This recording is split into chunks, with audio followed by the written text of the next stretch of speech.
Animals and birds live in communities. There is not an animal that lives on the earth, nor a being that flies on its wings, but forms part of communities like you. Al-Quran, chapter 6, verse 38. Research has shown that animals and birds live in communities, i.e. they organize and live and work together. Everything made in pairs. And of everything we have created pairs. Al-Quran, chapter 51, verse 49. This refers to things other than humans, animals, plants, and fruits. It may also be referring to a phenomenon like electricity, in which the atoms consist of negatively and positively charged electrons and protons. Glory to Allah, who created in pairs all things that the earth produces, as well as their own humankind and other things of which they have no knowledge. Al-Quran, chapter 36, verse 36. The Quran here states that everything is created in pairs, including things that the humans do not know at the present and may discover later. Lifestyle and communication of ants. Consider the following Quranic verse. And before Sulaiman were marshaled his hosts of jinn and men and birds, and they were all kept in order and ranks. At length, when they came to a lowly valley of ants, one of the ants said, O ye ants, get into your habitations, lest Sulaiman and his hosts crush you underfoot without knowing it. Al-Quran, chapter 27, verses 17 and 18. In the past, some people would have probably mocked at the Quran, taking it to be a fairy tale book in which ants talk to each other and communicate sophisticated messages. In recent times, research has shown us several facts about the lifestyle of ants, which were not known earlier to mankind. Research has shown that the animals or insects whose lifestyle is closest in resemblance to the lifestyle of human beings are, in fact, the ants. This can be seen from the following findings regarding ants. A. The ants bury their dead in a manner similar to humans. B. They have a sophisticated system of division of labor, whereby they have managers, supervisors, foremen, workers, etc. C. Once in a while, they meet amongst themselves to have a chat. D. They have an advanced method of communication amongst themselves. E. They hold regular markets wherein they exchange goods. F. They store grains for long periods in winter, and if the grain begins to bud, they cut the roots, as if they understand that if they leave it to grow, it will rot. If the grains stored by them get wet due to rains, they take these grains out into the sunlight to dry, and once these grains are dry, they take them back inside, as though they know that humidity will cause development of root systems and thereafter rotting of the grain. Barrier between sweet and salt waters. Consider the following Quranic verse. He has let free the two bodies of flowing water, meeting together. Between them is a barrier which they do not transgress. Al-Quran, chapter 55, verses 19 and 20. In the Arabic text, the word barzakh means a barrier or a partition. This barrier is not a physical partition. The Arabic word maraja literally means they both meet and mix with each other. Early commentators of the Quran were unable to explain the two opposite meanings for the two bodies of water, i.e., they meet and mix, and at the same time, there is a barrier between them. Modern science has discovered that in the places where two different seas meet, there is a barrier between them. This barrier divides the two seas so that each sea has its own temperature, salinity, and density. Oceanologists are now in a better position to explain this verse. There is a slanted, unseen water barrier between the two seas through which water from one sea passes to the other. But when the water from one sea enters the other sea, it loses its distinctive characteristic and becomes homogenized with the other water. In a way, this barrier serves as a transitional homogenizing area for the two waters.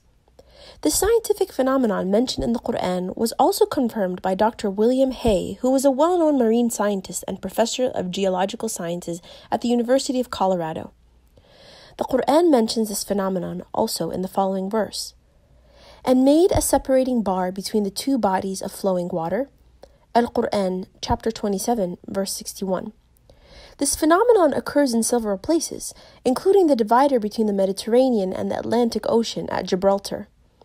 But when the Quran speaks about the divider between fresh and salt water, it mentions the existence of a forbidding partition with the barrier. It is He who has let free the two bodies of flowing water, one palatable and sweet, and the other salty and bitter, Yet he has made a barrier between them and a partition that is forbidden to be passed. Al-Quran, chapter 25, verse 53. Modern science has discovered that in estuaries, where fresh, sweet, and salt water meet, the situation is somewhat different from that found in places where two seas meet. It has been discovered that what distinguishes freshwater from saltwater estuaries is a pynocline zone with a marked density discontinuity separating the two layers. This partition, or zone of separation, has salinity different from both the freshwater and the saltwater. This phenomenon occurs in several places, including Egypt, where the river Nile flows into the Mediterranean Sea. The presence of interstellar matter. Space outside organized astronomical systems was earlier assumed to be a vacuum. Astrophysicists later discovered the presence of bridges of matter in this interstellar space. These bridges of matter are called plasma and consist of completely ionized gas containing equal number of free electrons and positive ions. Plasma is sometimes called the fourth state of matter, besides the three known states of solid, liquid, and gas. The Quran mentions the presence of this interstellar material in the following verse: He who created the heavens and the earth and all that is in between. Al-Quran 25:59. It would be ridiculous for anybody to even suggest that the presence of interstellar galactic material was known 1400 years ago.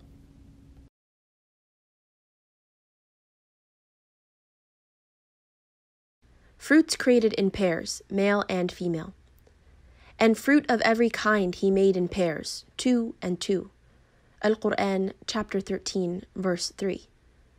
Fruit is the end product of reproduction of the superior plants. The stage preceding fruit is the flower, which has male and female organs, or stamens and ovules.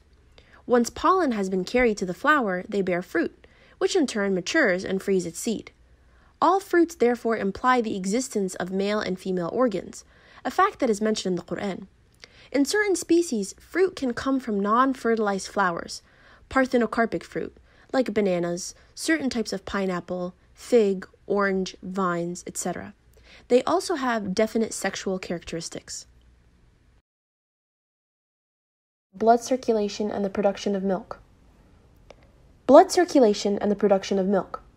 The Quran was revealed 600 years before the Muslim scientist Ibn Nafis described the circulation of blood, and 1,000 years before William Harvey brought this understanding to the Western world. Roughly 13 centuries before it was known what happens in the intestines to ensure that organs are nourished by the process of digestive absorption, a verse in the Quran described the source of the constituents of milk, in conformity with these notions. To understand the Quranic verse concerning the above concepts, it is important to know that chemical reactions occur in the intestines and that from there, substances extracted from food pass into the bloodstream via a complex system, sometimes by way of the liver, depending on their chemical nature. The blood transports them to all organs of the body, among which are the milk-producing mammary glands. In simple terms, certain substances from the contents of the intestines enter into the vessels of the intestinal wall itself, and these substances are transported by the bloodstream to the various organs.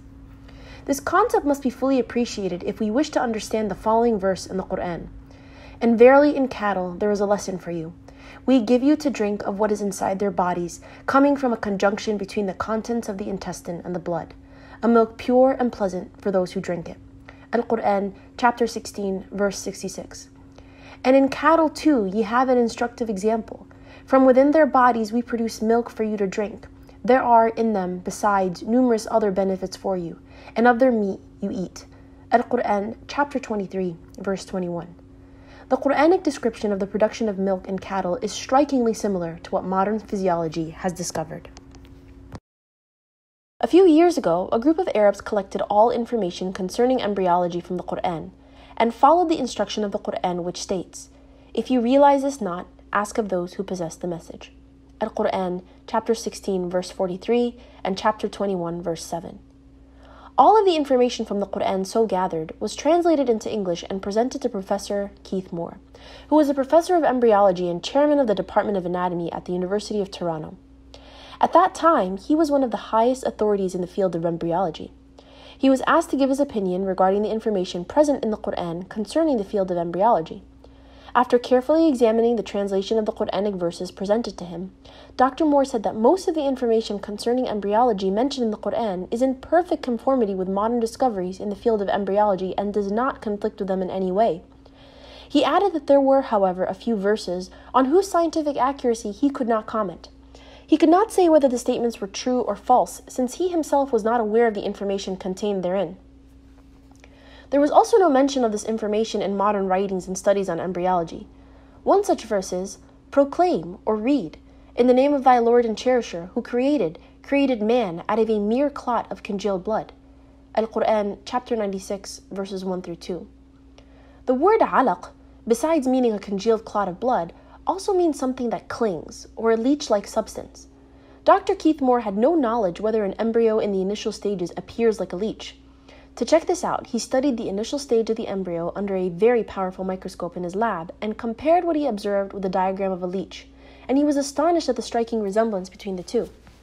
In the same manner, he acquired more information on embryology that was hitherto not known to him from the Quran. Dr. Keith Moore answered about 80 questions dealing with embryological data mentioned in the Quran and Hadith. Noting that the information contained in the Quran and Hadith was in full agreement with the latest discoveries in the field of embryology, Professor Moore said, "If I was asked these questions 30 years ago, I would not have been able to answer half of them for lack of scientific information." Dr. Keith Moore had earlier authored the book, The Developing Human. After acquiring new knowledge from the Quran, he wrote in 1982 the third edition of the same book, The Developing Human. The book was the recipient of an award for the best medical book written by a single author. This book has been translated into several major languages of the world and is used as a textbook of embryology in the first year of medical studies. In 1981, during the 7th Medical Conference in Dammam, Saudi Arabia, Dr. Moore said, "It has been a great pleasure for me to help clarify statements in the Quran about human development. It is clear to me that these statements must have come to Muhammad from God or Allah, because almost all of this knowledge was not discovered until many centuries later. This proves to me that Muhammad must have been a messenger of Allah." Dr. Joe Lee Simpson, chairman of the Department of Obstetrics and Gynecology at the Baylor College of Medicine in Houston, proclaims, "These hadiths, sayings of Muhammad, peace be upon him, could not have been obtained on the basis of scientific knowledge that was available at the time of the writer. It follows that not only is there no conflict between genetics and religion, but in fact, religion, Islam, may guide science by adding revelation to some of the traditional scientific approaches. There exist statements in the Quran shown centuries later to be valid which support knowledge in the Quran having been derived from God." You know, people used to worship the sun. People used to worship the moon. People used to worship the stars. I'll tell you something so cool. It's totally not related to this lecture. It's a complete tangent, but I have to tell you because it's that cool. In about 5 years ago, they did an excavation of the city of Ur, U-R. The city is spelled U-R, ancient Babylonia, some parts of Iraq, outskirts of Iraq near Turkey somewhere. And they found a city buried about 50 feet under the ground, an ancient city. And their Bible scholars actually now agree, Jewish study scholars agree, that was the village of Abraham, Babylonia. And they found in that village thousands of idols.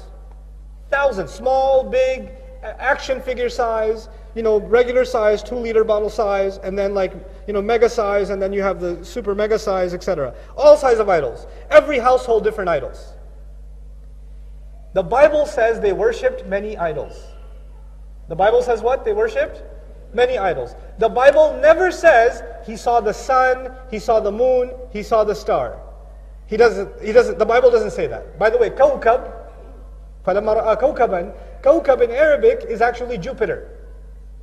So the Quran mentions that Ibrahim alayhi salam pointed to the sun, he pointed to the moon, and he pointed to Jupiter. Okay? Now, when they dug these idols, how many idols did they find? What did I say? Thousands. Thousands. But they only found 3 idols that were bigger than everybody else. There were 3 guys, 3 giant men, idols. One guy, his head was shaped like Starbucks, like the sun.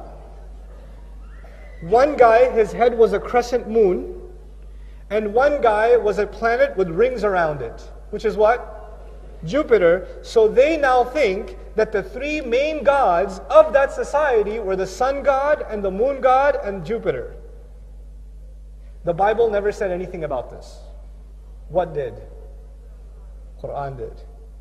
The Quran, Ibrahim alayhi salam, instead of attacking all the idols, when he demonstrated the sun, the moon, and Jupiter, he went after the biggest ones. Subhanallah. Anyway, that was the cool thing I wanted to share with you on the side. Consider the following Quranic verse. Verily we created man from a drop of mingled sperm. Al-Quran, chapter 76, verse 2. The Arabic word nutfatin amshajin means mingled liquids. According to some commentators of the Quran, mingled liquids refers to the male or female agents or liquids. After mixture of male and female gamete, the zygote still remains nutfa. Mingled liquids can also refer to spermatic fluid that is formed of various secretions that come from various glands. Therefore, nutfatin amshaj, i.e. a minute quantity of mingled liquids, refers to the male and female gametes, or germinal fluids or cells, as part of the surrounding fluids. Sex determination. The sex of a fetus is determined by the nature of the sperm and not the ovum. The sex of the child, whether male or female, depends on whether the 23rd pair of chromosomes is XX or XY, respectively. Primarily, sex determination occurs at fertilization and depends upon the type of sex chromosome in the sperm that fertilizes an ovum. If it is an X-bearing sperm that fertilizes the ovum, the fetus is a female, and if it is a Y-bearing sperm, then the fetus is a male. That he did create in pairs, male and female, from a seed when lodged in its place. Al-Quran, chapter 53, verses 45 and 46.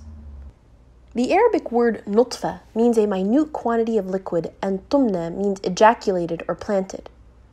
Therefore, nutfa specifically refers to a sperm because it is ejaculated. The Quran says, "Was he not a drop of sperm emitted in lowly form? Then did he become a clinging clot? Then did Allah make and fashion him in due proportion. And of him he made two sexes, male and female." Al-Quran, chapter 75, verse 37 through 39. Here again it is mentioned that a small quantity or drop of sperm, indicated by the word nutfatan min maniyyin, which comes from man, is responsible for the sex of the fetus. Mothers-in-law in the Indian subcontinent by and large prefer having male grandchildren and often blame their daughters-in-law if the child is not of the desired sex. If only they knew that the determining factor is the nature of the male sperm and not the female ovum.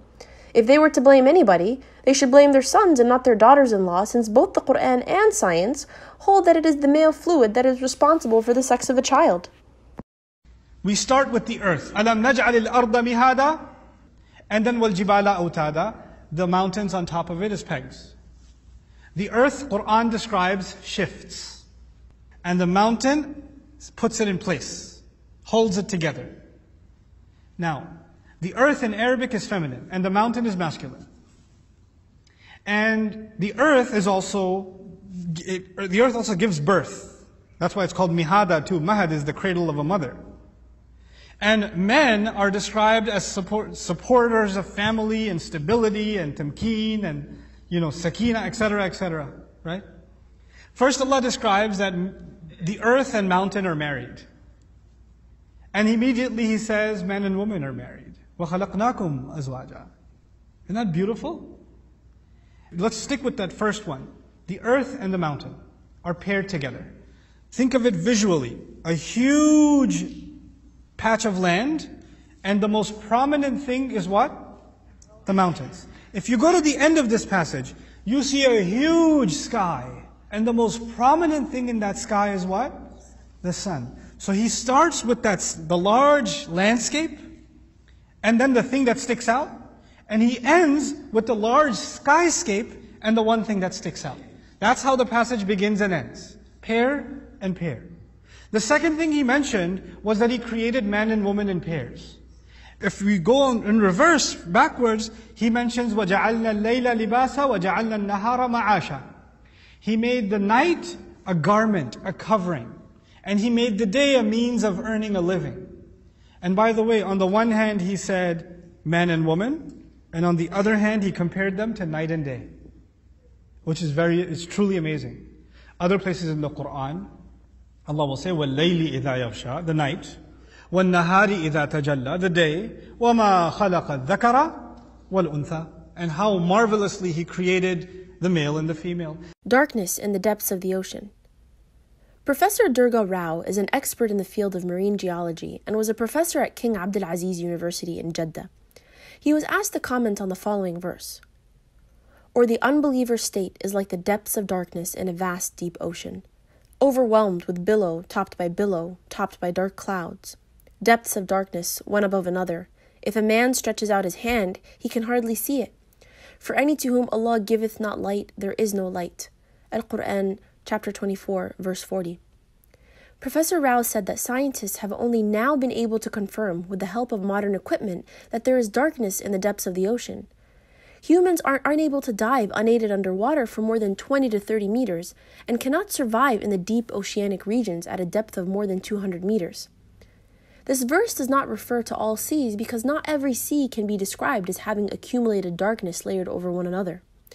It refers especially to a deep sea or deep ocean, as the Quran says, darkness in a vast deep ocean. This layered darkness is a deep ocean is a result of two causes. Number one, a light ray is composed of 7 colors. These 7 colors are red, orange, yellow, green, blue, indigo, and violet, or Roy-G Biv. The light ray undergoes refraction when it hits water. The upper 10 to 15 meters of water absorb the red color. Therefore, if a diver is 25 meters underwater and gets wounded, he would not be able to see the red color of his blood because the red color does not reach this depth. Similarly, orange rays are absorbed at 30 to 50 meters, yellow at 50 to 100 meters, green at 100 to 200 meters, and finally, blue beyond 200 meters and violet and indigo above 200 meters. Due to successive disappearance of color, one layer after another, the ocean progressively becomes darker, i.e., darkness takes place in layers of light. Below a depth of 1,000 meters, there is complete darkness. Number 2. The sun's rays are absorbed by clouds, which in turn scatter light rays, thus causing a layer of darkness under the clouds. This is the first layer of darkness. When light rays reach the surface of the ocean, they are reflected by the wave surface, giving it a shiny appearance. Therefore, it is the waves which reflect light and cause darkness. The unreflected light penetrates into the depths of the ocean. Therefore, the ocean has 2 parts, the surface characterized by light and warmth, and the depth characterized by darkness. The surface is further separated from the deep part of the ocean by waves. The internal waves cover the deep waters of seas and oceans because the deep waters have a higher density than the waters above them. The darkness begins below the internal waves. Even the fish in the depths of the ocean cannot see. Their only source of light is from their own bodies. The Quran rightly mentions, darkness in a vast deep ocean overwhelmed with waves looped by waves. In other words, above these waves are more types of waves, i.e., those found on the surface of the ocean. The Quranic verse continues to say, topped by dark clouds, depths of darkness, one above another. These clouds, as explained, are barriers one over the other that further causes darkness by absorption of colors at different levels. Professor Durga Rao concluded by saying, 1400 years ago, a normal human being could not even explain this phenomenon in so much detail. Thus, the information must have come from a supernatural source. Mountains are like pegs. In geology, the phenomenon of folding is a recently discovered fact. Folding is responsible for the formation of mountain ranges. The Earth's crust, on which we live, is like a solid shell, while the deeper layers are hot and fluid, and thus inhospitable to any form of life. It is also known that the stability of the mountains is linked to the phenomenon of folding, for it was the folds that were to provide the foundations for the reliefs that constitute the mountains. Geologists tell us that the radius of the Earth is about 3,750 miles, and the crust on which we live is very thin, ranging between 1 and 30 miles. Since the crust is thin, it has a high possibility of shaking. Mountains act like stakes or tent pegs that hold the Earth's crust and give it stability. The Quran contains exactly such a description in the following verse. Have we not made the earth as a wide expanse and the mountains as pegs? Al-Quran, chapter 78, verses 6 and 7. The word awtad means stakes or pegs, like those used to anchor a tent, and they are the deep foundations of geological folds. A book named Earth is considered as a basic reference textbook on geology in many universities around the world. One of the authors of this book is Frank Press, who was the president of the Academy of Sciences in the USA for 12 years and was a science advisor to former US President Jimmy Carter. In this book, he illustrates the mountain in a wedge shape and the mountain itself as a small part of the whole, whose root is deeply entrenched in the ground. According to Dr. Press, the mountains play an important role in stabilizing the crust of the earth. The Quran clearly mentions the function of the mountains in preventing the earth from shaking. And we have set on the earth mountains standing firm, lest it should shake with them. Al-Quran, chapter 21, verse 31. The Quranic descriptions are perfect agreement with modern geological data. Mountains firmly fixed. The surface of the earth is broken into many rigid plates that are about 100 kilometers in thickness. These plates float on a partially molten region called a asthenosphere. Mountain formations occur at the boundary of the plates. The earth's crust is 5 kilometers thick below oceans, about 35 kilometers thick below flat continental surfaces, and almost 80 kilometers thick below great mountain ranges. These are the strong foundations on which mountains stand. The Quran also speaks about the strong mountain foundations in the following verse. And the mountains hath he firmly fixed. Al-Quran, chapter 79, verse 32. Human beings created from nutfa, or minute quantity of liquid. The glorious Quran mentions no less than 11 times that the human being is created from nutfa, which means a minute quantity of liquid or a trickle of liquid which remains after emptying a cup.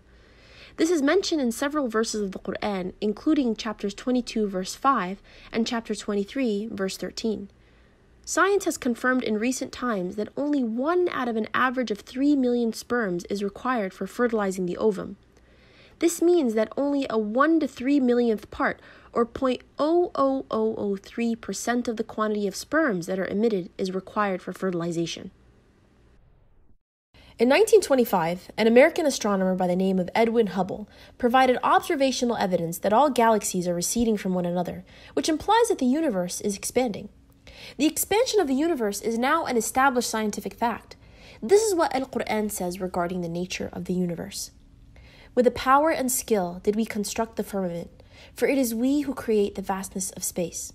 Al-Quran 51:47. The Arabic word musi'un is correctly translated as expanding it, and it refers to the creation of the expanding vastness of the universe. Stephen Hawking, in his book A Brief History of Time, says, "The discovery that the universe is expanding was one of the great intellectual revolutions of the 20th century." The Quran mentioned the expansion of the universe before even man learned how to build a telescope. Honey has healing properties. The bee assimilates juices of various kinds of flowers and fruit and forms within its body the honey, which it stores in its cells of wax. Only a couple of centuries ago, man came to know that honey comes from the belly of the bee. This fact was mentioned in the Quran 1400 years ago in the following verse. There issues from within their bodies a drink of varying colors, wherein is healing for men. Al-Quran, chapter 16, verse 69. We are now aware that honey has a healing property and also a mild antiseptic property. The Russians used honey to cover their wounds in World War II. The wound would retain moisture and would leave very little scar tissue. Due to the density of honey, no fungus or bacteria would grow in the wound. A person suffering from an allergy of a particular plant may be given honey from that plant so that the person develops resistance to that allergy. Honey is rich in fructose and vitamin K. Thus, the knowledge contained in the Quran regarding honey, its origin and properties, was far ahead of the time it was revealed. Every living thing is made of water. Consider the following Quranic verse. Do not the unbelievers see that the heavens and the earth were joined together as one unit of creation before we clove them asunder? We made from water every living thing. Will they not then believe? Al-Quran, chapter 21, verse 30. Only after advances have been made in science do we now know that cytoplasm, the basic substance of the cell, is made up of 80% water. Modern research has also revealed that most organisms consist of 50 to 90% water and that every living entity requires water for its existence. Was it possible 14 centuries ago for any human being to guess that every living being was made of water? Moreover, would such a guess be conceivable by a human being in the deserts of Arabia where there has always been scarcity of water? The following verse refers to the creation of animals from water. And Allah has created every animal from water. Al-Quran, chapter 24, verse 45. The following verse refers to the creation of human beings from water. It is He who has created man from water. Then has He established relationships of lineage and marriage, for thy Lord has power over all things. Al-Quran, chapter 25, verse 54. Plants created in pairs, male and female. Previously, humans did not know that plants too have male and female gender distinctions. Botany states that every plant has a male and female gender. Even the plants that are unisexual have distinct elements of both male and female. And He has sent down water from the sky. With it we have produced diverse pairs of plants, each separate from the others. Al-Quran, chapter 20, verse 53.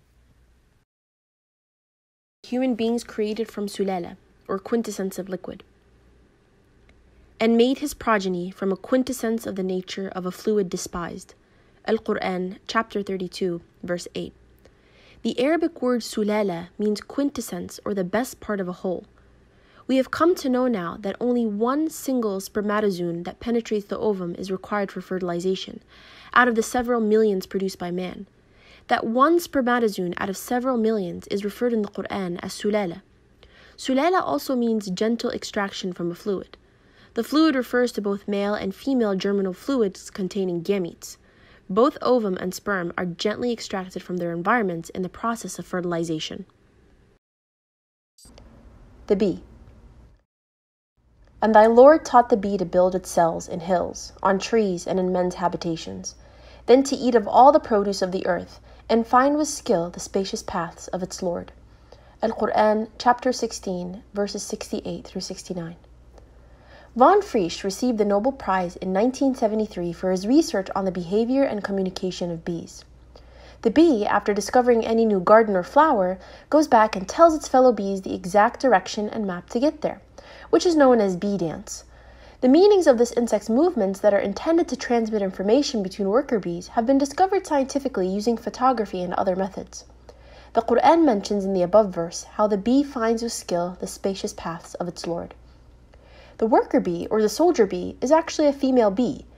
In Surah An-Nahl, chapter 16, verses 68 through 69, the gender used for the bee is the female gender, fasluki and kuli, indicating that the bee that leaves its home for gathering food is a female bee.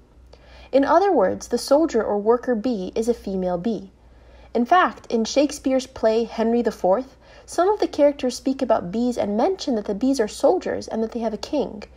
That is what people thought in Shakespearean times. They thought that the worker bees are male bees and that they go home and are answerable to a king bee. This, however, is not true. The worker bees are females and they do not report to a king bee but to a queen bee. But it took modern investigations in the last 300 years to discover this. Winds impregnate the clouds.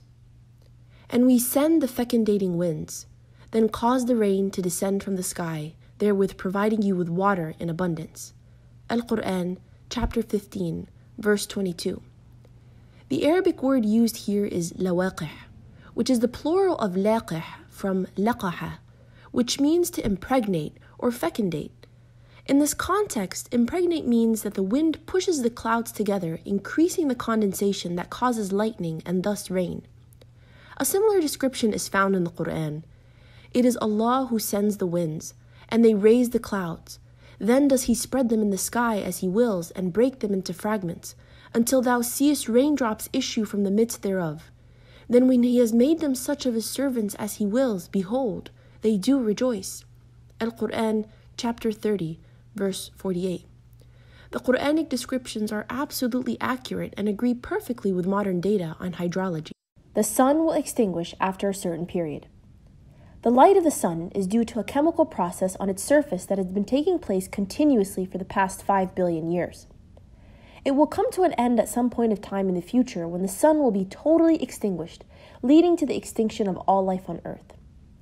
Regarding the impermanence of the sun's existence, the Quran says, "And the sun runs its course for a period determined for it. That is the decree of Him, the exalted in might, the all-knowing." Al-Quran 36:38. The Arabic word used here is mustaqar, which means a place of time that is determined. Thus, the Quran says that the sun runs towards a determined place and will do so only up to a predetermined period of time, meaning that it will end or extinguish. This is Iman Haggag recording Spider's Web or Home is Fragile. The Quran mentions in Surah Al-Ankabut, the parable of those who take protectors other than Allah is that of the spider, who builds to itself a house, but truly the flimsiest of houses is the spider's house, if but they knew. Al-Quran, chapter 29, verse 41. Besides giving the physical description of the spider's web as being very flimsy, delicate, and weak, the Quran also stresses on the flimsiness of the relationship in the spider's house, where the female spider many times kills its mate, the male spider. For a long time, European philosophers and scientists believed that the Earth stood still in the center of the universe and every other body, including the sun, moved around it. In the West, this geocentric concept of the universe was prevalent right from the time of Ptolemy in the 2nd century BC.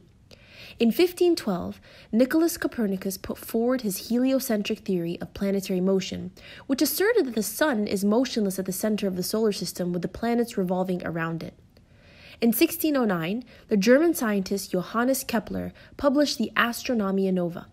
In this piece, he concluded that not only do the planets move in elliptical orbits around the sun, they also rotate upon their axes at irregular speeds. With this knowledge, it became possible for European scientists to explain correctly many of the mechanisms of the solar system, including the sequence of night and day.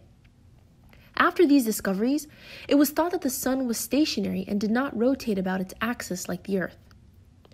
I remember having studied this fallacy from geography books during my school days. Consider the following Quranic verse. It is He who created the night and the day, and the sun and the moon. All the celestial bodies swim along, each in its rounded course. Al-Quran 21:33. The Arabic word used in the above verse is yasbahun. The word yasbahun is derived from the word sabaha. It carries with it the idea of motion that comes from any moving body. If you use the word for a man on the ground, it would not mean that he is rolling, but would mean he is walking or running. If you use the word for a man in water, it would not mean that he is floating, but would mean that he is swimming. Similarly, if you use the word yasbah for a celestial body such as the sun, it would not mean that it is only flying through space, but would rather mean that it is also rotating as it goes through space.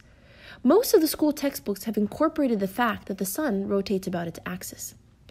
The rotation of the sun about its own axis can be proved with the help of an equipment that projects the image of the sun on the tabletop so that one can examine the image of the sun without being blinded. It is noticed that the sun has spots which complete a circular motion once every 25 days, i.e., the sun takes approximately 25 days to rotate around its axis. In fact, the sun travels through space at roughly 150 miles per second and takes about 200 million years to complete one revolution around the center of our Milky Way galaxy. It is not permitted to the sun to catch up to the moon, nor can the night outstrip the day. Each just swims along in its own orbit, according to law. Al-Quran 36:40. The above verse mentions an essential fact discovered by modern astronomy, i.e., the existence of the individual orbits of the sun and the moon and their journey through space with their own motion.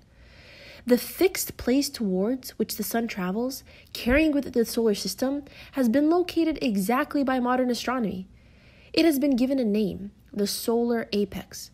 The solar system is indeed moving in space towards a point situated in the constellation of Hercules, the Alpha layer, whose exact location is firmly established. The moon rotates around its axis in the same duration that it takes to revolve around the Earth. It takes approximately 29.5 days to complete one rotation. One cannot help but be amazed at the scientific accuracy of the Quran. The existence of subatomic particles. In ancient times, a well-known theory by the name of theory of atomism was widely accepted. This theory was originally proposed by the Greeks, in particular a man named Democritus, who lived about 23 centuries ago. Democritus and the people that came after him assumed that the smallest unit of matter was the atom. The Arabs used to believe the same. The Arabic word dharra is most commonly meant an atom.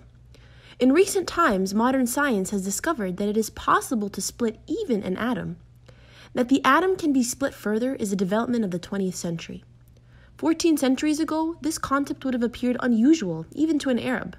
For him, the dharra was the limit beyond one could not go. The following Quranic verse, however, refuses to acknowledge this limit.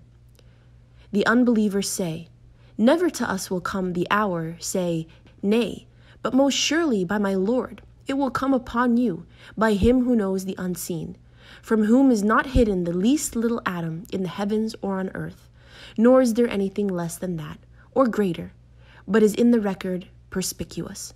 Al-Quran, chapter 34, verse 3. This verse refers to the omniscience of God, his knowledge of all things, hidden or apparent. It then goes further and says that God is aware of everything, including what is smaller or bigger than the atom. Thus, the verse clearly shows that it is possible for something smaller than the atom to exist, a fact only discovered recently by modern science. The flight of the birds. Regarding the flight of birds, the Quran says, "Do they not look at the birds, held poised in the midst of the air and the sky? Nothing holds them up but the power of Allah. Verily in this are signs for those who believe." Al-Quran, chapter 16, verse 79. A similar message is repeated in the Quran in the verse, "Do they not observe the birds above them, spreading their wings and folding them in? None can uphold them except Allah most gracious. Truly it is He that watches over all things." Al-Quran, chapter 67, verse 19. The Arabic word amsaka literally means to put one's hand on, seize, hold someone back, which expresses the idea that Allah holds the bird up in His power. These verses stress the extremely close dependence of the bird's behavior on divine order. Modern scientific data has shown the degree of perfection attained by certain species of birds with regard to the programming of their movements. It is only the existence of a migratory program in the genetic code of the birds that can explain the long and complicated journey that very young birds, without any prior experience and without any guide, are able to accomplish. They are also able to return to the departure point on a definite date. Professor Hamburger, in his book Power and Fragility, gives the example of a mutton bird that lives in the Pacific with its journey of over 15,000 miles in the shape of a figure 8. It makes this journey over a period of 6 months and comes back to its departure point with a maximum delay of 1 week. The highly complicated instructions for such a journey have to be contained in the bird's nervous cells. They are definitely programmed. Should we not reflect on the identity of this programmer?